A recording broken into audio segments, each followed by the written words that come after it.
mayroon lang ako i-share nito kasi naalala ko pala nito. Itong intake manifold o yung plenum chamber.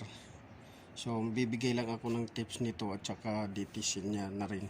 Kung ano yung mga possible na DTC na related sa vacuum leak or air intake leak or mass airflow or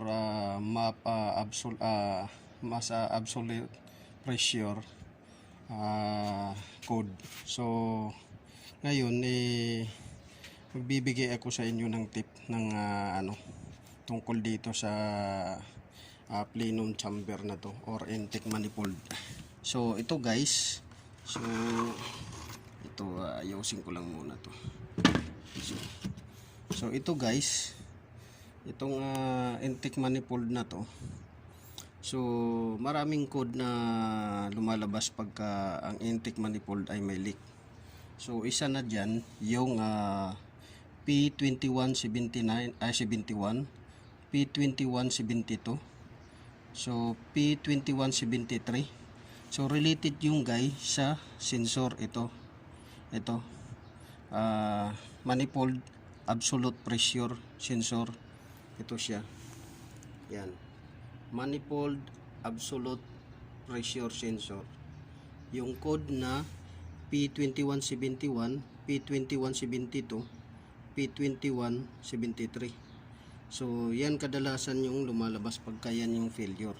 Minsan hindi dito ang failure, minsan leak talaga siya sa paikot niya. So mayroong code din ng kagaya na lang ng vacuum hose, yung P2279 at saka P0171. So kadalasan naman yan dito sa mga hose pagka ito ang nag-leak, ganyan, o kaya ito ang mag-leak, yan, or kaya ito naman ang mag-leak. So yan guys yung mga nito, code na sinasabi ko sa inyo. So yun guys, ito siya guys, intake manifold to guys, intake manifold to ng I think kung hindi ako nagkamali nito intake manifold ng Volkswagen to, Volkswagen. Ito yata yung pinalitan ko dati guys, na ang issue naman ito may crack. So anong dahilan kung bakit nagka-crack guys? Pag nag-overheat yung makina, apektado to. Minsan lumulutong to, tsaka nagka-crack itong na to, intake manifold.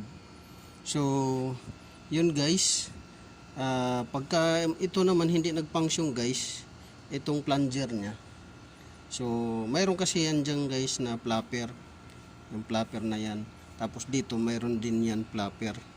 Bawat ganito may flapper yan dyan na naka-across, ito may flapper din dyan. So pagka may leak din dito, vacuum, ganyan, mag-set ng DTC yan sa mga hose, ito sa mga evap, ito, yan. So yan yung mga niya guys, yung mga code na possible na lumalabas. So kagaya rin nito guys, ito siya, ang issue nito guys is same issue. So P0171, P111, P0106.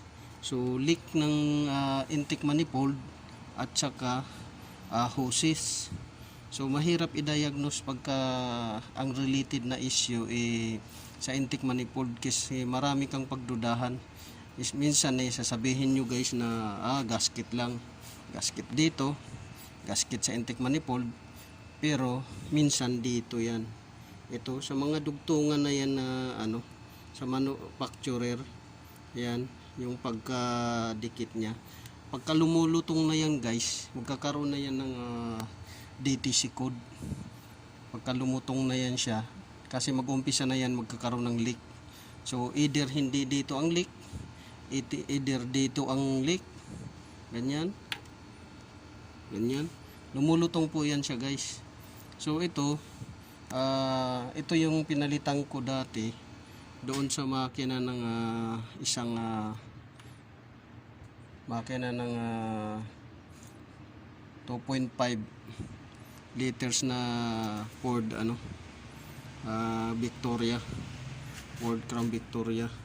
So yan guys yung yan guys yung mga intake manifold. Ito intake manifold ng Ford Crown Victoria. Ito sa Volkswagen yan na dati kong ginawa. So ito naman siya guys. Ito magkakaroon din to ng seat ng DTC. Ito siya. Magkakaroon din to ng seat ng DTC guys. Kung hindi nyo nalalaman, magkakaroon din to ng seat ng DTC. Lalo na pagka dito nag-leak yan hose dyan, magkakaroon yung DTC. Minsan P0171, P1101, P0106, or kaya naman P2279 yung lalabas. So yan guys yung ito siya actually may mga na to siya, bingkong na to siya guys. Hindi na talaga siya maka-reseal ng maigi, bumibingkong na siya. Yan yung sakit na kadalasan related sa intake manifold. Pag bingkong na siya guys, hindi na siya maka-reseal. So ang tendency niya, leak yung vacuum leak.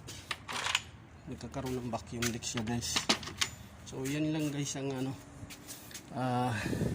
may ko sa inyo share na tungkol dito sa intake valve, itong valve cover at saka intake manifold. So ito siya sa Ford to. Itong Ford na to na intake manifold, issue yan ng crack at saka leak. Ito naman siya sa Volkswagen, ganun rin.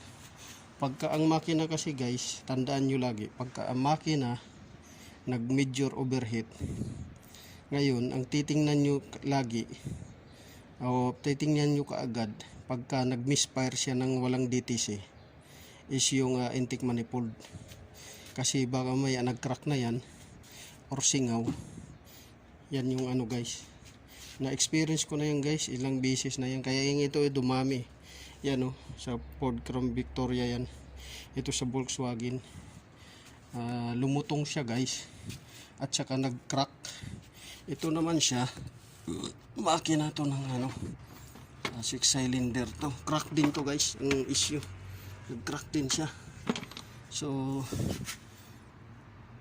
makina yan ng kung hindi ako nagkakamali sa Inboy, makina ng Inboy ito, hindi ako nagkakamali, GMC Inboy yung makina nito, itong intake manifold na to.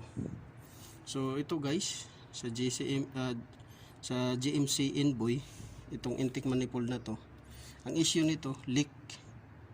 So intake manifold leak, nag-crack. Yung isa dito nabingkong na talaga kasi nag-overheat yung makina. Yan sa Ford.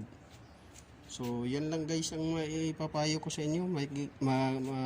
Bibigay kong tip. Pagka ang code niya ay P2171, P2172, P2173, P0171, P1101, P0106 at saka P2279 at saka P0107, ang related yan guys, dyan lang yan guys sa intake manifold, sa mga vacuum hoses, sa mga sensor. Yan lang yung kasi may sensor yan, yung tinatawag na MAP sensor, yung manifold absolute pressure sensor. Tapos mayroon din yan siya vacuum hose patungo doon sa brake booster. So mayroon din yan siya PCB. So ang naka-attach dyan guys ng mga sensor kadalasan guys sa intake manifold, una MAP sensor, ito manifold absolute pressure sensor, ito sa force valve may sensor din yan siya, yun, mayroon dito sa evap sensor. Tapos may sa PCB siya guys, mayroon din yan siya sa PCB. Sana yung PCB na sensor, nakita ko yun kanina na may hose. Ito guys, ito may sensor yan dito. So sa PCB valve, sensor na rin yung niya kasi magsisit ng DTC yan ng So yan lang guys yung ano, tandaan ninyo. Yan, sa sobrang dami niyan. Ito, hindi naman to sensor. Sa camshaft to eh. Camshaft yan. Sensor. So, yan lang guys ang may papayo ko sa inyo guys. Na dapat lagi nyo tandaan yan. Ng mga code. Para hindi kayo maligaw. Tsaka matrace nyo. So, yan lang guys. Maraming salamat sa pakikinig, panunood. Sana may nakuha kayong idea. At saka sana may natutunan kayo guys sa inano ko. Naalala ko lang kasi naglinis kami kahapon, Biyernes. So naalala ko lang nagawan ko ng video to. So paki-like, share, subscribe my YouTube channel at saka pa-click the notification bell button guys. So yun lang guys, maraming salamat. So ngayon araw ng Sabado dito sa Jeddah, Saudi. So good morning.